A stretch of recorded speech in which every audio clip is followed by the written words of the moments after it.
The massive space station floated silently in the darkness between stars. Inside its central chamber, dozens of alien beings gathered around a circular table that glowed with soft blue light. Their bodies were strange and different from each other. Some looked like giant insects with shiny shells.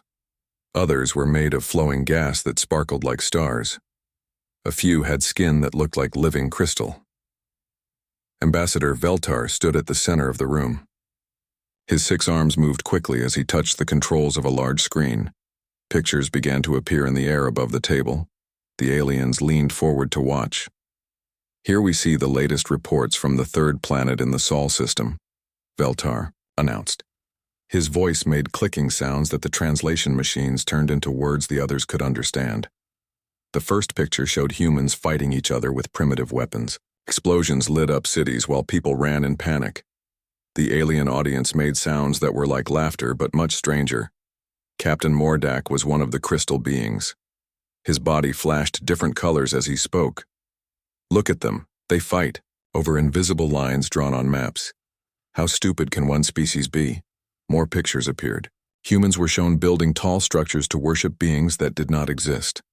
They gathered in large groups to sing songs and wave their arms in the air. Some humans kept small furry creatures in their homes and talked to them like they were children. A gas cloud alien named Zephyros swirled with amusement. "My favorite part is how they cannot agree on basic facts about their own planet. Some think it is flat, others argue about how old it is. They have all the information they need, but they choose to ignore it." The pictures changed again. Now, they showed humans doing even stranger things. They paid large amounts of money to watch other humans chase a ball around a field. They created fake stories about their lives on something called social media. They argued about which invisible sky being was the real one. "The best part," said another alien with tentacles instead of arms, "is that they think they are intelligent. They actually believe they are the smartest beings in the universe." All the aliens made their laughing sounds again. Some slapped the table with whatever they used for hands. Others flashed bright colors or spun in circles. Veltar touched more. "Controls.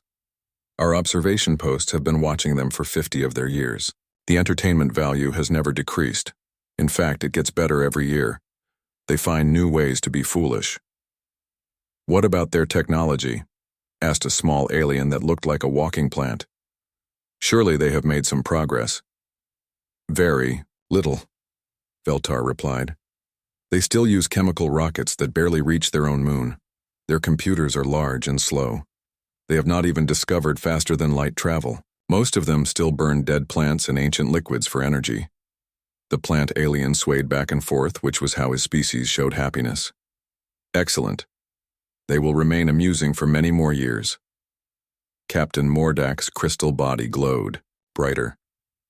"I vote that we keep Earth as a protected comedy preserve. We can watch them forever without interfering. The Galactic Comedy Archives needs more material anyway." "Agreed," said Veltar. "All in favor of maintaining observation protocols?" Every alien in the room raised whatever they used for hands. The vote was unanimous. "Perfect," Veltar continued. "We will increase the number of hidden cameras and listening devices. I want to record everything they do. Future generations will not believe how entertaining these humans can be." The meeting was almost over when something strange happened. For exactly 2.5 seconds, a small signal appeared on their detection screens. It looked like a tiny spacecraft, but it vanished before anyone could get a good look at it. "What was that?"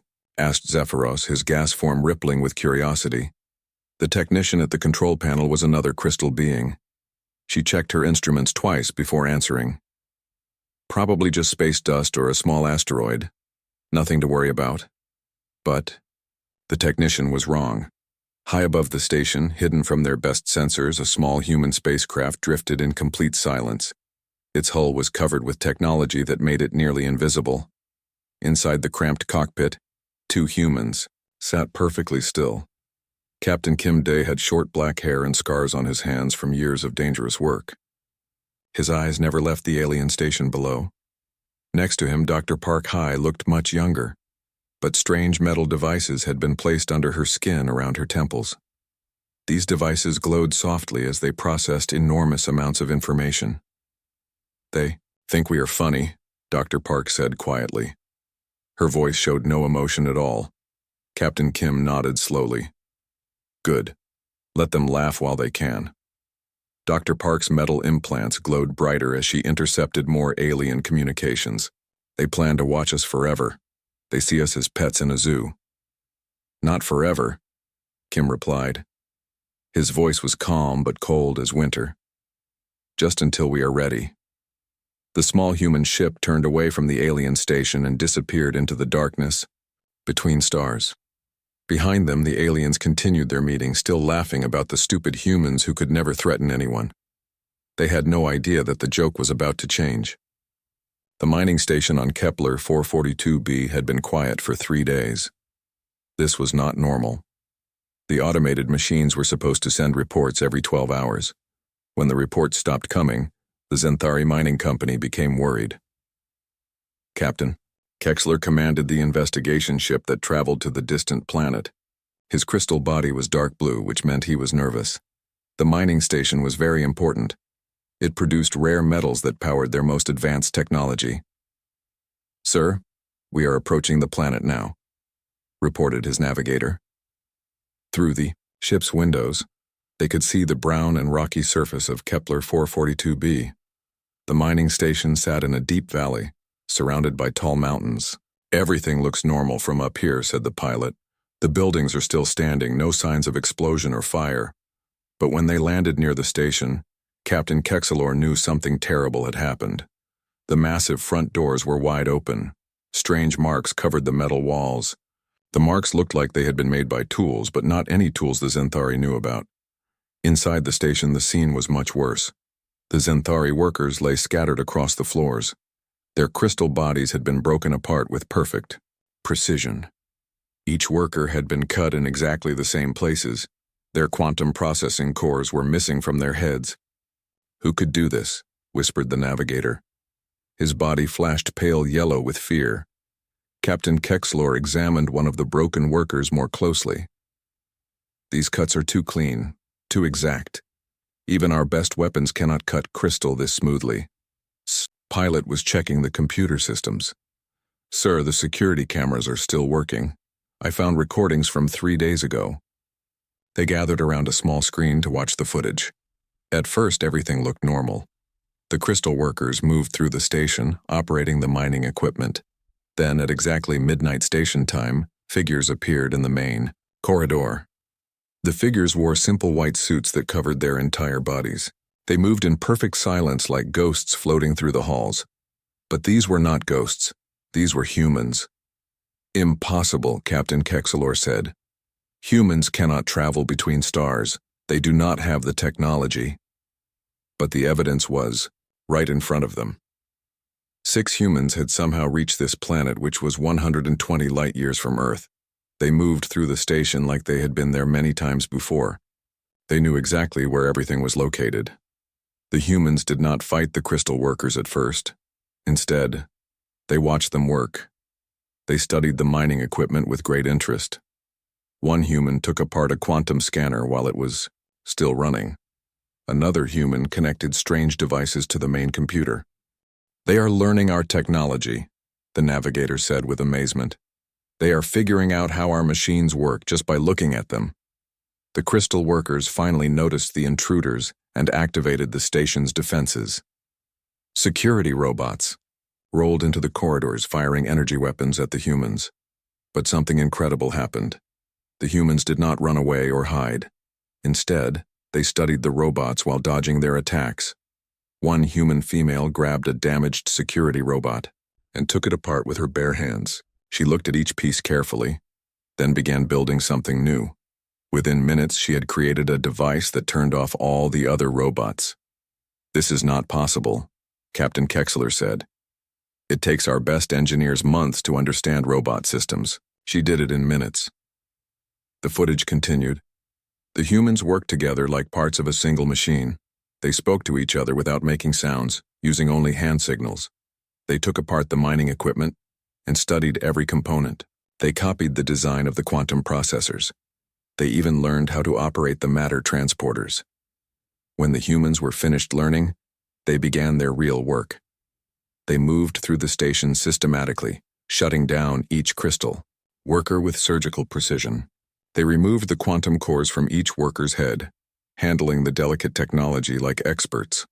The last part of the recording was the most disturbing. One of the humans removed her helmet, revealing the face of a young woman with black hair. Strange metal devices were visible under the skin around her eyes. She looked directly into the security camera and spoke, but she was not speaking in human language. She was speaking perfect Zenthari with no accent or mistakes. "We express gratitude for this educational opportunity," she said. "Your technology will serve our purposes well." The recording ended there. Captain Kexelor and his crew sat in stunned silence. Everything they thought they knew about humans was wrong. These were not the primitive, chaotic beings from the Council's entertainment reports. These humans had somehow developed technology that surpassed their own. "Sir," the pilot said quietly, "what do we tell the Council?" Captain Kexelor's crystal body flashed dark red with fear. "We tell them the truth. The humans are not what they appear to be." Back on the alien council station, Ambassador Veltar received the report with disbelief. He read it 3 times before accepting that it was real. The humans had somehow traveled faster than light, learned advanced alien technology in hours, and defeated their security systems without losing a single person. For the first time in his long life, Veltar felt afraid of the primitive species. They had been watching for entertainment. The joke was beginning to change. Strange reports began arriving at the Galactic Council from all across the galaxy. Each report told a similar impossible story. Humans were appearing in places they should never be able to reach. On the gas planet Nephikos, the floating cities suddenly lost contact with their main processing center. When investigators arrived, they found humans living inside the atmospheric storms. The humans had somehow learned to control plasma energy with their bare hands. This was technology that took the Nephic species thousands of years to develop. The investigators watched in amazement as a human woman named Cho Min-ah floated through the poisonous clouds like she had been born there. Her body glowed with the same energy that powered Nephic cities. She moved the storm clouds by thinking about it, something even the most skilled Nephic masters could barely do. On the crystal world of Zenthar Prime, sacred meditation temples reported break-ins. These temples were protected by powerful mental barriers that could drive most beings insane. Only the most trained Zenthari priests could enter safely, but humans had not only entered the temples, they had figured out how the psychic defenses worked. Security footage showed a human man named Lee Jun-ho sitting calmly in the center of a temple, while mental energy swirled around him like a tornado. Instead of being driven mad, he was taking notes and drawing diagrams. Captain Mordak arrived at his holiest temple to find humans had completely mapped the psychic defense system. They had written equations on the walls that explained how Zenthari mental powers worked better than any textbook. "How is this possible?" Mordak asked the human who was still sitting in the temple. Lee Jun-ho looked up from his notebook and smiled. "Your mental defenses are based on mathematical patterns," he said in perfect Zenthari language. "Once we understood the math, the rest was easy."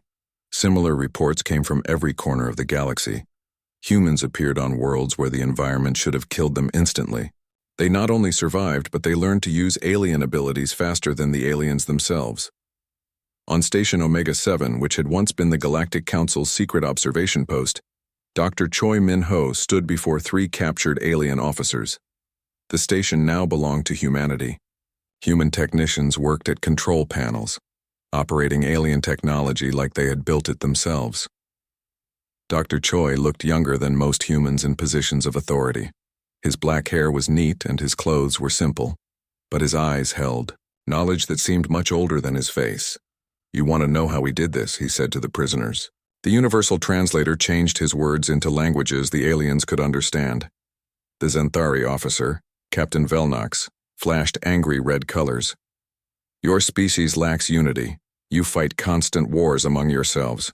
You should not be capable of this level of coordination. Dr. Choi smiled. That is exactly why we are capable of it. He walked to a large screen that showed images from Earth's history. Pictures of human wars, arguments, and conflicts filled the display. You see chaos, Dr. Choi explained. We see education. Every human war taught us new ways to fight. Every disagreement forced us to consider different ideas. Every mistake became data that made us stronger. The Nefik officer, a swirling cloud of gas named Whisper of Stars, pulsed with confusion. But conflict leads to weakness. Division causes failure. For you, perhaps, Dr. Choi replied. Your species achieved perfect unity thousands of years ago. Since then, you have learned nothing new. You stopped growing because you stopped struggling. He touched the screen and the images changed.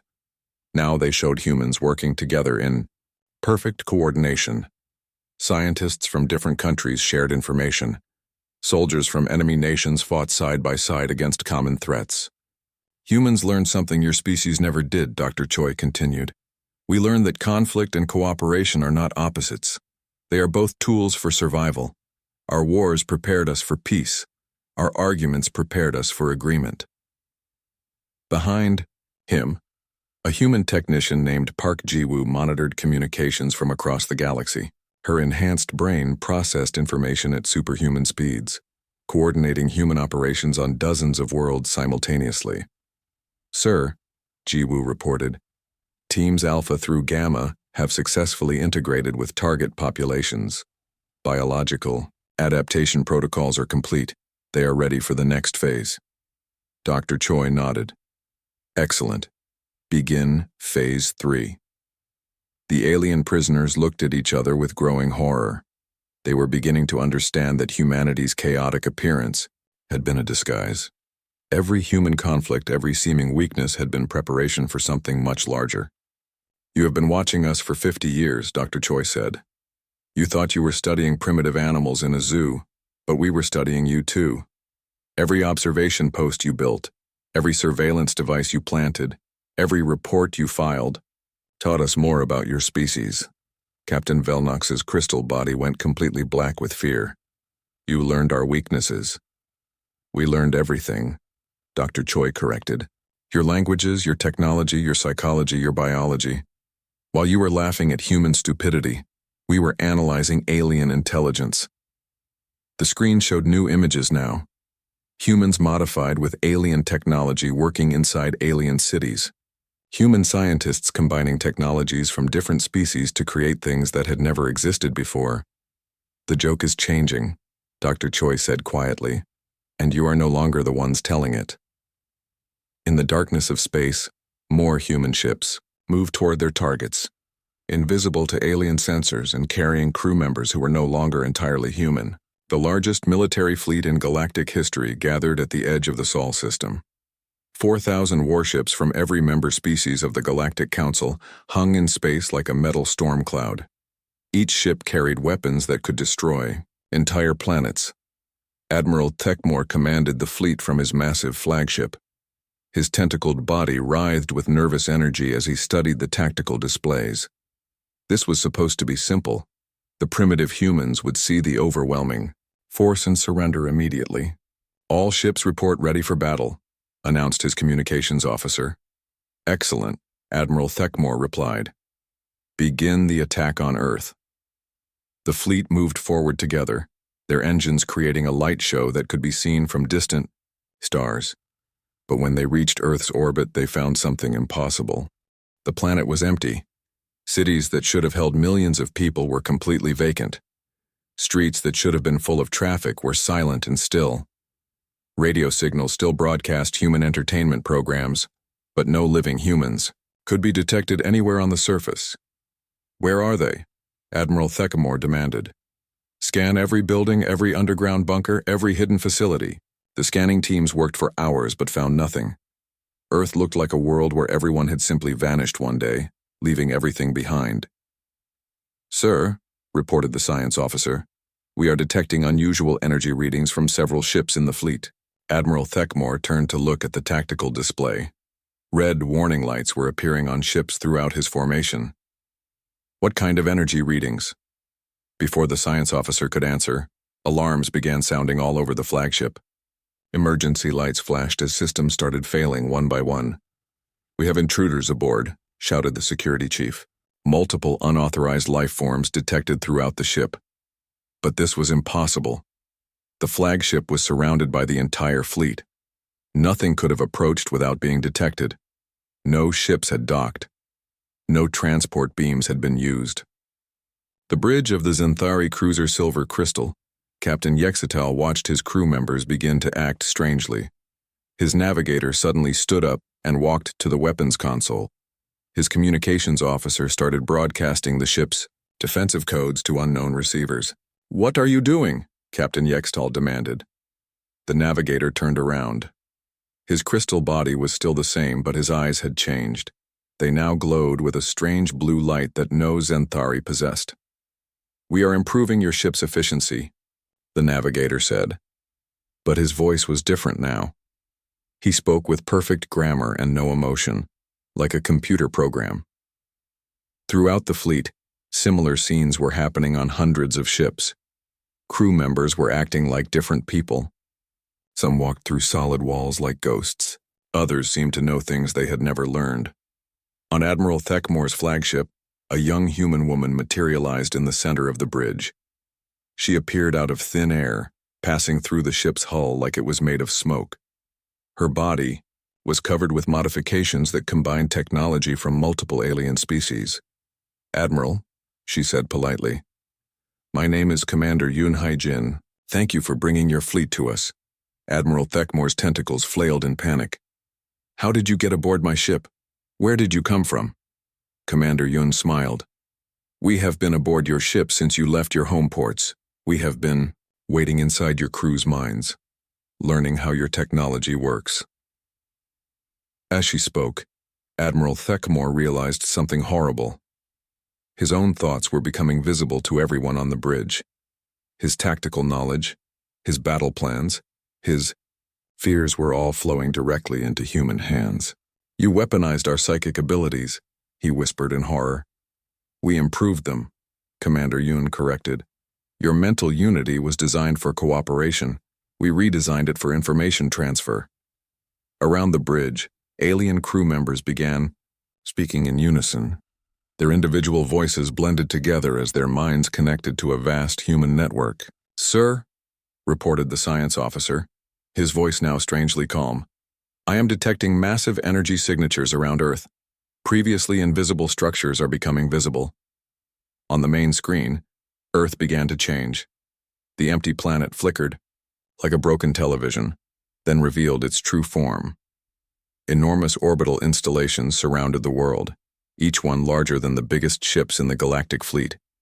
Weapons that combined technology from dozens of species pointed outward, like the spines of a massive creature. "This is impossible," Admiral Thekmore said. "We have been watching Earth for 50 years. These structures were never there." Commander Yun's body began to glow with energy that looked like controlled starlight. "We built them in dimensions your sensors cannot detect. Every species in the galaxy sees reality differently. We learned to see it in all those ways at once." The tactical display showed the horrible truth. The human installations were not just larger than the galactic fleet's ships, they were more advanced. Weapons that should not exist were powering up. Defense systems that combined the best features of every known technology were activating. "Your fleet is impressive," Commander Yun continued, "but you built it using the limitations of individual species. We built our defenses using the combined knowledge of all species." Admiral Thekmore looked around his bridge and realized that he was the only being present who was still entirely himself. His crew, his ship, his entire fleet had been quietly taken over by an enemy that had been hiding inside their own technology. The joke had become a nightmare, and the nightmare was just beginning. 6 months had passed since the great fleet disappeared. The former Galactic Council chambers looked very different now. Where alien delegates once sat in comfortable chairs designed for their unique bodies, human technicians worked at control stations that glowed with borrowed alien technology. The surviving alien species had learned to accept their new situation. They were no longer the rulers of the galaxy. They were junior partners in an organization they did not fully understand. Dr. Song Na-un stood at the center of the chamber, addressing the reformed council. Her appearance showed the changes that had come to humanity. Her skin contained crystal implants from the Zenthari that let her think faster than any computer. Her eyes had been modified with nephic plasma technology that allowed her to see energy, patterns invisible to normal vision. The transition period is now complete, she announced. Her words were instantly translated into every alien language by implants that had learned the communication methods of hundreds of species. In the audience, Ambassador Veltar sat quietly in his designated area. The alien who had once laughed at human foolishness now served as an advisor on Zenthari affairs. His crystal body remained dim most of the time, a sign of permanent submission. Humanity will coordinate all interspecies activities going forward, Dr. Song continued. Our analysis shows that previous galactic management was inefficient due to species-specific limitations. Captain Mordak, former commander of the Zenthari fleet, raised one of his crystal arms. What about our homeworlds? What about our independence? Doctor, Song's expression did not change. Your worlds remain under your local control, as long as your actions benefit overall galactic stability. Independence is a luxury that led to the previous system's failures. Behind her, human technicians monitored screens that showed activity throughout the galaxy. Every alien world was being watched, but not by hidden cameras this time. The monitoring systems were built into the aliens themselves.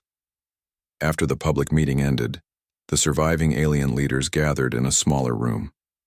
They spoke in whispers, even though they knew humans could hear every word they said. How did this happen? Asked Zephyros, the gas cloud being who had once found humans so entertaining. How did they defeat us so completely? Ambassador Veltar's body flickered with the crystal equivalent of bitter laughter. We defeated ourselves. We watched them for 50 years and learned nothing important. They watched us for 50 years and learned everything. Captain Mordak leaned closer. What do you mean? Every surveillance device we placed on Earth sent information both ways, Veltar explained. While we were recording their entertainment, they were analyzing our technology. Every report we filed about human behavior was also a report about our own psychology and weaknesses. The plant-being delegates swayed nervously, but they seemed so chaotic, so unorganized. Their species fought constant wars. That was their greatest strength, Veltar said. We achieved unity by eliminating conflict. They achieved strength by learning from conflict. Every human war taught them something new about strategy, technology, or cooperation. Every disagreement forced them to develop better communication methods. Zephyros pulsed with understanding. They used their chaos as a training program. Worse than that, Veltar continued. They used our surveillance as a training program, too. They knew we were watching them. They knew exactly what we thought of them. They let us believe they were primitive while they studied our reactions and learned to predict our behavior. In a private chamber deep within the station, Dr. Lee So-young sat before walls covered with screens showing every corner of the galaxy. Her body bore modifications from dozens of alien species, making her look more like a living machine than a human being. She reviewed reports from human operatives throughout the galaxy. On Zenthar Prime, humans modified with crystal technology were helping to redesign cities for better efficiency. On Nephios, humans who had learned to manipulate plasma were improving the gas city's energy systems, but these were not the same. Humans who had left Earth years ago.